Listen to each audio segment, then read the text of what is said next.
مجھے اپنی تعریف سننا بہت اچھا لگتا تھا۔ پھر عمران بولے کہ رضوان تو بڑا خوش قسمت ہے جس کو تم جیسی دلکش لڑکی ملی ہے۔ ان کے منہ سے ایسا لفظ سن کر میں ہکی بکی رہ گئی، کیونکہ ہم نے پہلے کبھی ایسی بات آپس میں نہیں کی تھی۔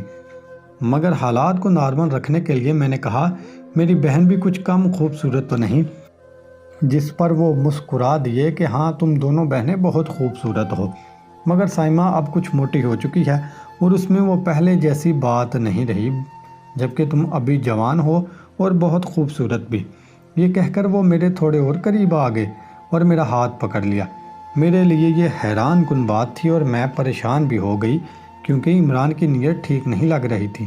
اور اسی وقت میری نظر عمران کی پینٹ پر پڑی تو وہاں ناف سے نیچے کچھ ایک ابھار نظر آ رہا تھا۔ میں سمجھ گئی کہ مجھے ایسے ٹائٹ کپڑوں میں دیکھ کر میرے بہنوئی آؤٹ آف کنٹرول ہو گیا ہے۔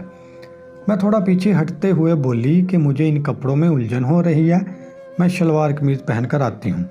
مگر انہوں نے میرا ہاتھ دوبارہ پکڑ لیا اور کہا کہ نہیں، تم ان کپڑوں میں بہت پیاری لگ رہی ہو، کچھ دیر ٹھہر کر چینج کر لینا۔ میں اور بھی پریشان ہو گئی اور مجھے ڈر لگنے لگا کہ آج میرا کنوارا پن ختم ہو جائے گا۔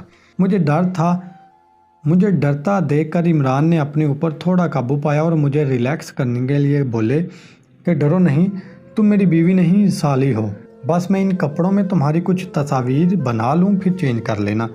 مجھے تھوڑا حوصلہ ہوا اور میں نے شکر کیا کہ عمران کا کچھ غلط ارادہ نہیں۔ یہ کہہ کر وہ مجھے میرے کمرے میں لے گئے اور اپنا موبائل نکال کر میری ایک تصویر بنائی۔ پہلے انہوں نے کچھ تصویریں دور سے بنائیں، مگر پھر ایک تصویر موبائل میرے سینے کے قریب کر کے ان کی بھی تصویر بنا ڈالی۔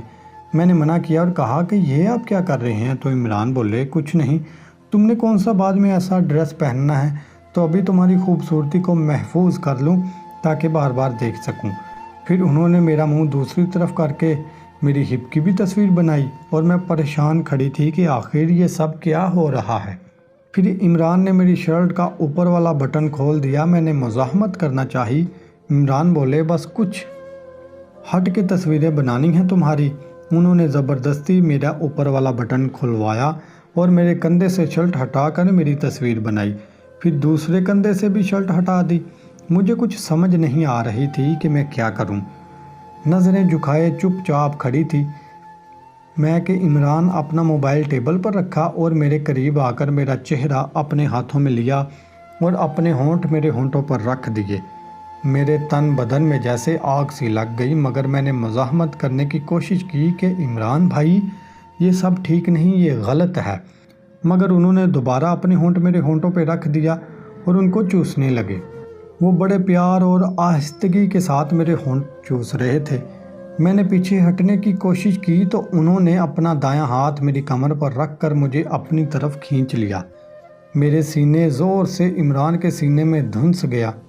یہ پہلا موقع تھا جب مجھے کسی مرد نے چوما تھا اور مجھے اپنے گلے سے لگایا تھا۔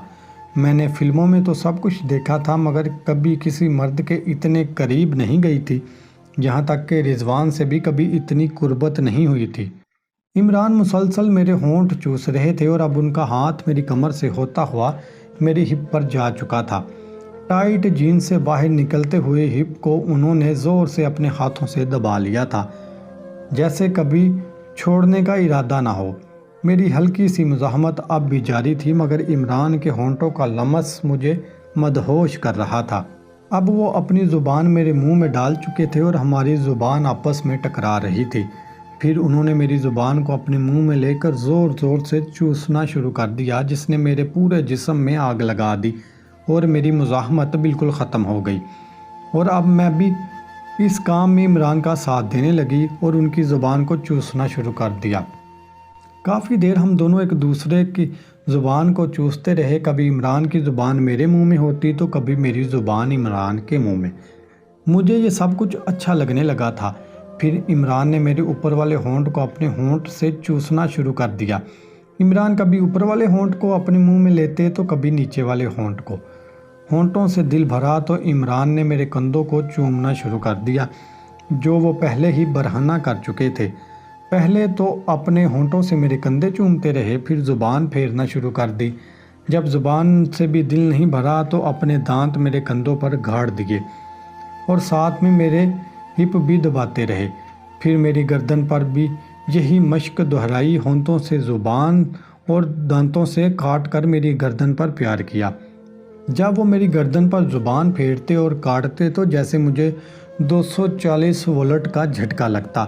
میں تڑپنے لگی اور میرے منہ سے خود بخود سسکیاں نکلنے لگی، جن سے عمران کو اور حوصلہ ملا، اور پھر آہستہ آہستہ وہ میرے سینے تک پہنچ گئے اور میری شرٹ اتار دی۔ شرٹ اتارنے کے بعد وہ کچھ دیر مجھے ایسے ہی دیکھتے رہے اور بولے کہ فائزہ، تم قیامت ہو، یہ پتلی کمر اور بڑا کشادہ سینہ میں نے آج تک نہیں دیکھا۔ اس کے بعد انہوں نے میری جینز کا بٹن اور زپ کھول کر میری جینز بھی اتار دی۔ اب میں صرف اد برہنہ حالت میں تھی۔